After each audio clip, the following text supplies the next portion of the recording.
কবিতাৰ শিৰোনাম মৰম। কবি অংকুৰ তালুকদাৰ। মৰম যেন এক বুৱতী নৈ, নাথাকে কালৈকে ৰৈ। মৰম যেন অসীম ভাৱনা, বিশাল হৃদয়েৰে আৱৰা। মৰম যেন এক নুবুজা সাথৰ, নোৱাৰি চিনিব কোন আপোন কোন পৰ। মৰম এক কল্পনাৰ অনন্ত সাগৰ, যাৰ অপেক্ষাত নালাগে অকণো ভাগৰ।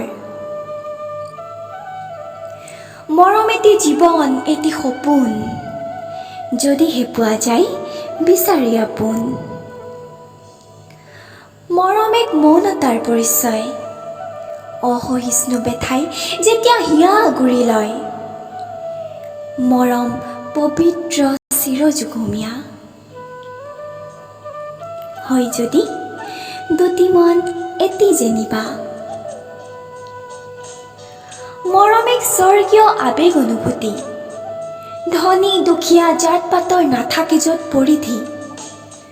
মৰম এক ৰঙা গোলাপ সুগন্ধি ফুল, যদিহে নহয় মানুহ চিনাত ভুল। মৰম বুজাবুজি বিশ্বাসৰ প্ৰতিমূৰ্তি, মৰম নহয় কোনো বেচা কিনাৰ সামগ্ৰী। মৰম এক একতাৰ বান্ধোন এনাজৰী।